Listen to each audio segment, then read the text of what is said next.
Price Lord. சோமா இருப்பீங்க நம்புகிறேன். இந்த நல்ல அருமையான தருணத்தில் இயேசு உங்களோடு இருக்கிற ஊழியத்தின் சார்பிலே உங்களை சந்திப்பதில் மிகுந்த மகிழ்ச்சி அடைகிறேன்.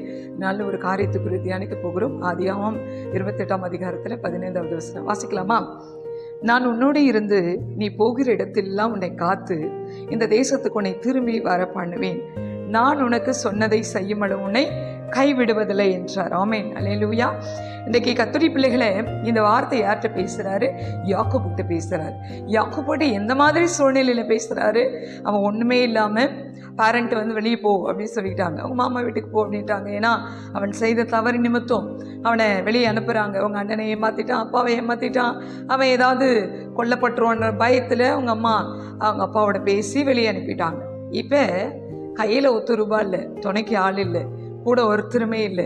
தனிமையாக தன்னுடைய மாமா ஊரை நோக்கி அவன் ட்ராவல் பண்ணுறான்.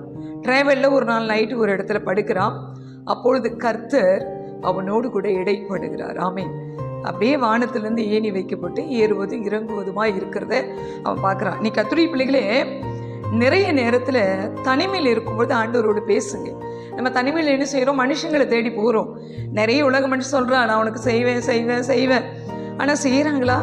கைவிட்டுருவாங்க இல்லையா? அவங்க சூழ்நிலையாக இருக்கலாம், இல்லை செய்யக்கூடிய மனதில்லாமல் இருக்கலாம் இல்லைங்களா? இன்றைக்கு நல்ல மியூச்சுவல் அண்டர்ஸ்டாண்டிங்கில் இருக்கிற திருமண உறவுகளே, அண்டர்ஸ்டாண்டிங்கில் இருக்க வேண்டிய திருமண உறவுகளே கைவிடப்பட்ட நிலைக்கு வந்துடுது இல்லைங்களா? அப்போ மனுஷன் மனசு மாறுவான், கர்த்தர் மனம் மாற மாட்டார். இல்லை, யாக்கோபோடு பேசுகிறாரு என்னென்னா, கடைசி இதுதான் நமக்கு வேணும். நான் உனக்கு சொன்னதை செய்யும் அளவு உன்னை கைவிடுவதில்லை. இதுதான் நம்முடைய காரியமாக எடுத்திருக்கிறோம். உனக்கு சொன்னதை செய்யும். ஒருவேளை உங்கள் வாழ்க்கையில் உங்கள் ஊழியத்தை குறித்து கர்த்தர் பேசியிருக்கலாம், இதுவரை எம்டியாக இருக்கலாம். ஆனால் இன்றைக்கு கர்த்தர் இந்த வார்த்தை நிமித்தம் உறுதிப்படுத்துகிறார். உங்கள் ஊழியத்தை செய்ய அவர் உங்களை பலப்படுத்துவாராக. உங்கள் குடும்பத்தில் உங்களுக்கு ஆசீர்வாதங்களுக்காக அவர் நிறைய வாக்குத்தத்தங்களை, நிறைய விஷயங்களை உங்களோட பேசியிருக்கலாம், இதுவரை நடக்காமல் இருக்கலாம். இன்றைக்கு ஆண்டவர் உங்களோட பேசுகிறாரு, சொன்னதை நான் செய்கிற வரைக்கும் உங்களை கைவிட மாட்டேன். ஆமென், அல்லேலூயா. இன்னைக்கு கர்த்தருடைய பிள்ளைகளே, திருமண காரியத்துக்கு காத்திருக்கிறீங்களா? ஒருவேளை வீடு கட்ட முடியாமல் தவிக்கிறீங்களா? ஒருவேளை பிள்ளையுடைய படிப்புக்கு ஃபீஸ் கட்ட முடியாமல் இருக்கீங்களா? அவர் நல்லவருங்க, அவர் சொன்னா செய்வார். சரிங்க, சொன்னதை செய்கிறவனும் அவர் கைவிடுறதில்லை. அவர் எப்போ சொன்னார் அப்படின்னு நமக்கு தெரியணும் இல்லையா? ஒரு காரியம்தான், நம்ம நித்தம் வேதம் வாசிக்கணும். அப்போதான் ஆண்டவர் நம்மோடு பேசுவார். சும்மா நம்ம யூடியூப்லேயோ இல்லை மற்ற காரியங்கள்லையோ ஃபேஸ்புக்லேயோ பார்க்குறதுனால பேசுவார், இல்லைன்னு சொல்லலை. ஆனால் தனிப்பட்ட ரீதியாக ஒருவேளை படிக்க தெரியலன்னா, இதெல்லாம் உங்களுக்கு ரொம்ப பிரயோஜனம் இல்லைங்க. நல்லா படிக்க தெரியும் அப்படின்னா வேதத்தை எடுத்து உட்கார்ந்து வாசிக்கணும். இப்போ படிக்க தெரியாதவங்களும் ஆடியோ பைபிள் வந்துருச்சு, போட்டுட்டு கேட்டுக்கலாம் இல்லைங்களா? அப்போ இன்னைக்கு வேதத்தை எடுத்து வாசிக்கணும். வாசிக்க வாசிக்க தான் அவர் உங்களோடு கூட இடைப்பட்டு உடன்படிக்கை வாக்குத்தத்தம் பேச ஆரம்பிப்பார்.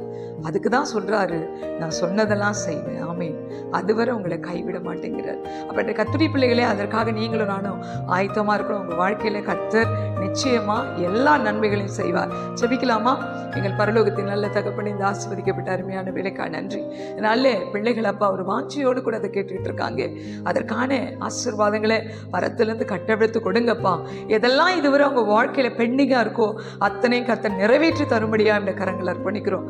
தொடர்ந்து நீங்கள் ஆளுகை செய்யுங்க, பாதுகாத்துக் கொள்ளுங்க, வழி நடத்துங்க, சகல நன்மைக்குள்ள நடத்துங்க, ஆசீர்வதிங்க. இயேசுவின் நாமத்தில் பிதாவே, ஆமென். God bless you all.